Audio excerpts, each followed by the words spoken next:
Hello everyone, welcome to Daily Current Affairs Analysis at Advait IAS Academy. Okay, today is 6 May. Our Azi important current affairs we discussion going from prelims and mains perspective. Fine. So let's see the first topic, my dear students. These are the two topics that আমি জি আজি discussion কৰিব গৈছো, caste census and reservation and Bengal slow lorises যেটো recently আমাৰ rescue কৰিছে নাৰায়ণপুৰত. Okay, so হেতু আমি ডিসকাশন কৰিম precisely for prelims point of view.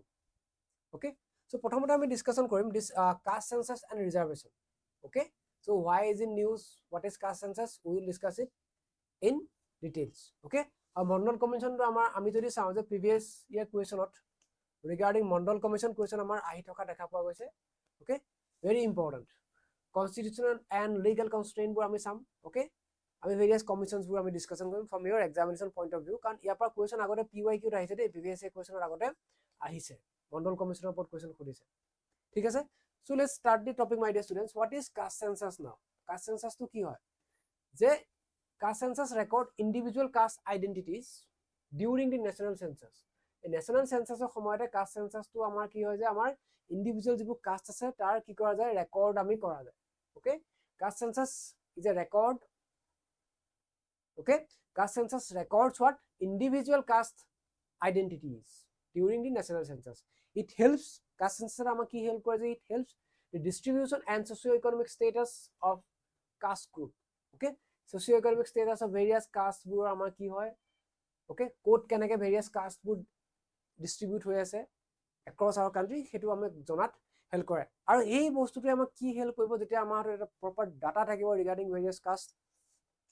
It will help us to for design affirmative actions, to take affirmative actions. Okay, policy formulation, reservation policies and targeted welfare schemes.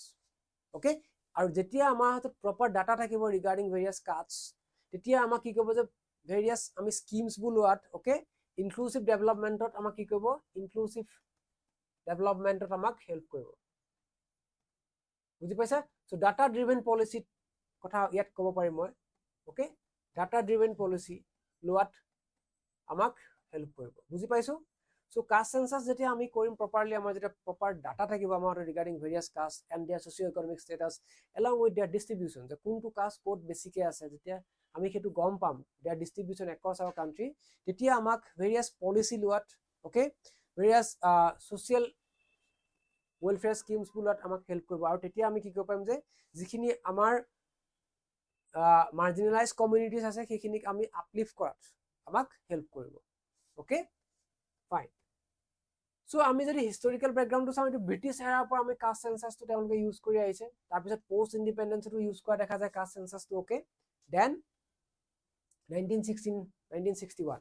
Okay, so British এৰাটো তেওঁলোকে কি কৰিছে যে various caste population used to classify population by caste, religion and occupation. Okay, then caste enumeration was a part of the decadal census during British time. Okay, আৰু হেতুৱে ব্ৰিটিছক help কৰিছিল to implement their divide and rule policies. তাৰ পিছত যদি আমি চাও after independence 1951 আমাৰ যেটো first census হৈছিলে independent India, তাতে caste enumeration to discontinued কৰা গৈছিলে except SC ST বাদ দি গলে. only SC ST আমি কি কৰিছিলো caste census to কৰিছিলো. apart from that বাকিখিনি আমি কি কৰিছিলো exam কৰা গৈছিলে. Okay, aim to avoid reinforcing caste division in newly independent nation. Okay, হেতুৱে যেটা আমাৰ ইন্ডিপেন্ডেন্ট নেশন খনত যেটা আমাক একো প্ৰবলেম ক্ৰিয়েট নকৰ সেই কাৰণে আমি কি কৰিছিলো যে আমি কাষ্ট ইনুমাৰেশন তো আমি কি কৰিছিলো ডিসকন্টিনিউ কৰিছিলো except SC ST.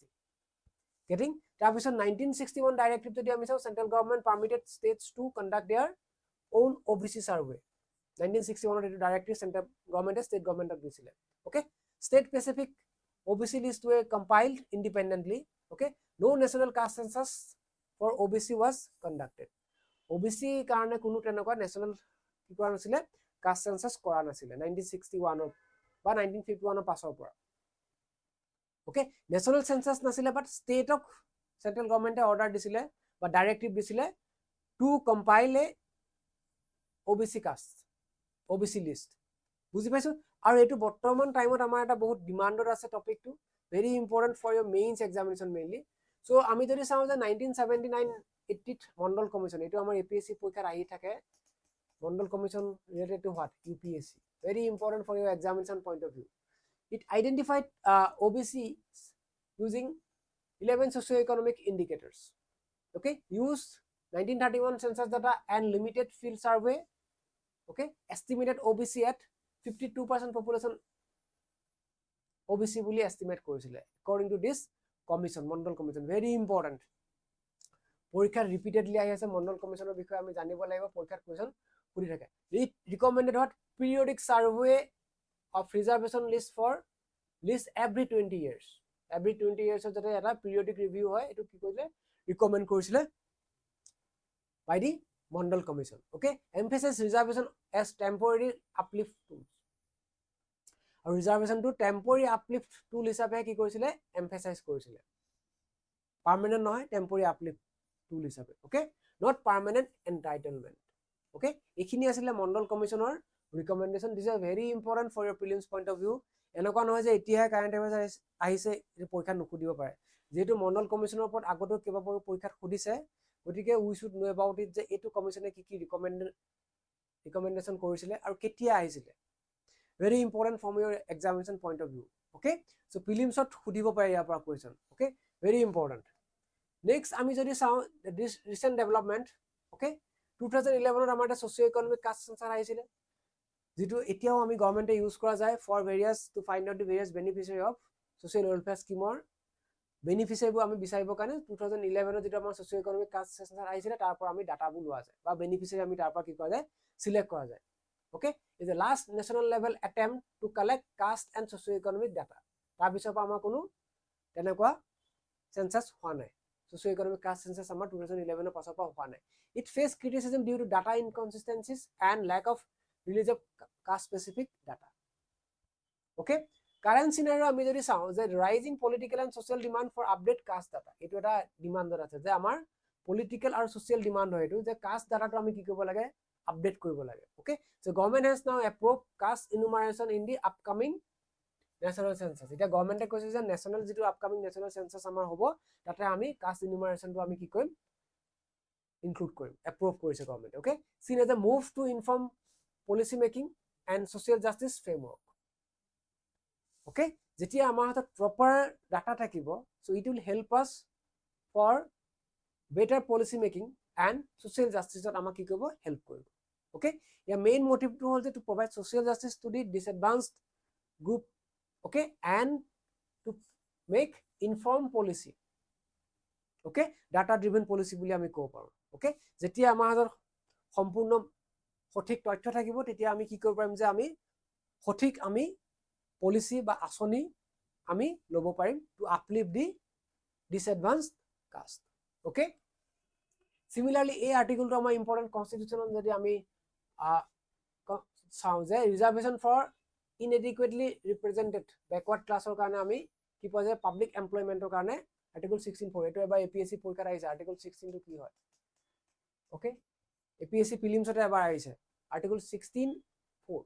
Okay, যে employment opportunities by reservation for backward classes এনেকে আছে 16(1), 16(2), 16(3), 16(4) like that. Very important, previously APSC question খুদি গৈছে PYQ হয় APSC CC ত খুদিছে এটো. Getting fine. Next আমি চাম যে কি highlight, then we will see the challenges of population proportional reservation. Okay, so we would require constitutional amendment or reinterpretation. Okay, risks of undermining article 14 right to equality. Okay, so there are some constraints, there are some challenges. Okay, in this case. Okay, might entrance caste identifies instead of reducing them. Okay, could marginalize the remaining 15 general category, 15% general category, causing social friction amar hobo pare. Okay, so there need to some reform kisma ami anibo lagibo. Okay, getting. So next ami sa why caste census matters. Caste census to amar kiyo karone why it matters. Okay, it would update empirical data critical for social justice policy garden. Social justice karone important ha tarupori targeted and evidence based revision is important for reservation list. Okay, it can help to exclude those class jikhokol amar advance hoy goise jikhokol uplift hoise sekhini ami ki korbo parim exclude korbo parim aru jodi konuba caste amar ki hoise je amar disadvantage hoise sekhokolok ami ki korbo parim newly ami include korbo parim. Okay সেইকাৰণে update data থকাটো আমাৰ কাৰণে বহুত important তেতিয়া আমি এই social justice to আমি দিব পাৰিম okay then caste census is essential for data driven fair and evolving policy on reservation okay must balance proportional representation with constitutional principles and long term goal for casteless society আৰু তেতিয়া আমি এখন casteless society এখন কি কৰিব আমি গঠন কৰিব পাৰিম যেতিয়া আমি কি কৰিব পাৰিম যে আমাৰ যিবোৰ ডিসএডভান্স গ্ৰুপ আছে সেইবোৰ যদি আমি আপলিফ্ট কৰিম আৰু তাৰ কাৰণে আমাক কি লাগিব যে আমাৰ হাতত proper data লাগিব যেতিয়া we have proper data then যিবোৰ কাষ্ট আমাৰ এডভান্স হৈ গৈছে বা আপলিফ্ট হৈছে সেইখিনি আমি এক্সক্লুড কৰিব পাৰিম আৰু কোনোবা কাষ্ট যদি আমাৰ কি হৈছে যে ডিসএডভান্স হৈ গৈছে বা তেওঁলোকৰ যদি সোশিও ইকোনমিক কন্ডিশনটো বেছি বেয়া হৈছে সেইখিনি মানুহক আমি ইনক্লুড কৰিব পাৰিম okay and definitely it will help us to take data driven policy fair and evolving policies তেতিয়া আমি এখন কাস্টলেস সোসাইটি এখন কি কৰিব আমি গঢ়িব পাৰিম আৰু it will help for proportional representation along with constitutional principles বোৰ আমি অবজাৰ্ভ কৰি মানি পেলাই আমি কি কৰিব লাগিব কাষ্ট সিস্টেমটো আমি চলাব লাগিব okay so this is a prelims based question my dear students you may try it okay next আমি ডিসকাশন কৰিম এটা ইম্পৰ্টেন্ট টপিক এটা আহিছে this is from Bengal slow loris okay so আজি এই নিউজ পেপাৰ দিৰ নিউজত আছে okay ইয়াতে আমাক খুদিব পাৰে যে বহুত বেছি একো নখুদে so ইয়াৰ প্ৰেজেন্ট স্ট্যাটাসটো কি হয় okay তাৰ উপৰি আমাক খুদিব পাৰে যে ইয়াৰ সিগনিফিকেন্সটো কি হয় যে recently one you know endangered slow loris rescued in Narayanpur Lakhimpur district endangered it is endangered slow loris it is rescued recently okay ই কি খুসাইছে আমি কেটো সাম ঠিক আছে so it is a what you know primates belong to this primate group okay nocturnal হয় slow and shy movement okay world's only venomous primates আৰু এটো আমি mainly আমি north east region আৰু নৰ্থ ইষ্ট ৰিজনতে আমাৰ পোৱা যায় okay fine so এটো আমাক লোকেলি কি বুলি জনা যায় যে this is লাজুকি বান্দৰ বুলি কোৱা যায় shy monkey okay or this is আমি generally আমি কোড পোৱা যায় it is generally found in you know see here my dear students habitat northeast India northeastern India and southeast Asia পোৱা যায় স্ট্যাটাসটো আমি জানিব লাগিব যে কি স্ট্যাটাসত হয় স্লো লৰিস বা আমাৰ যেটো লোকেলি আমি লাজুকি বান্দৰ বুলি কওঁ হেতু আমি কোড পাওঁ নৰ্থইষ্টাৰ্ণ ইণ্ডিয়া আৰু সাউথইষ্ট এছিয়া স্ট্যাটাসটো কি হয় এন্ডেঞ্জাৰ্ড হয় ওকে তাৰ উপৰি আমি যদি চাওঁ যে কোনটো লিষ্টত আছে IUCN red list category 1 okay listed endangered under IUCN red list category 3.1 okay আৰু এটো কৰিছে schedule 1 of the Indian Wildlife Protection Act 1972 making its capture and trade illegal the capture কৰাটো বা আমাৰ ট্ৰেড কৰাটো কি হয় ইলিগেল হয় okay it is also protected under schedule 1 of the Indian Wildlife Protection Act 1972 যে যিবোৰ endangered species আছে সেইবোৰ capture কৰা বা তাক ট্ৰেডিং কৰাটো কি হয় ইলিগেল হয় okay and it is in endangered IUCN red list endangered category under IUCN red list category 3.1 okay আৰু ইয়াক যে বৰ্তমান ৰেস্কিউ কৰিছে কি খুচাইছে okay যে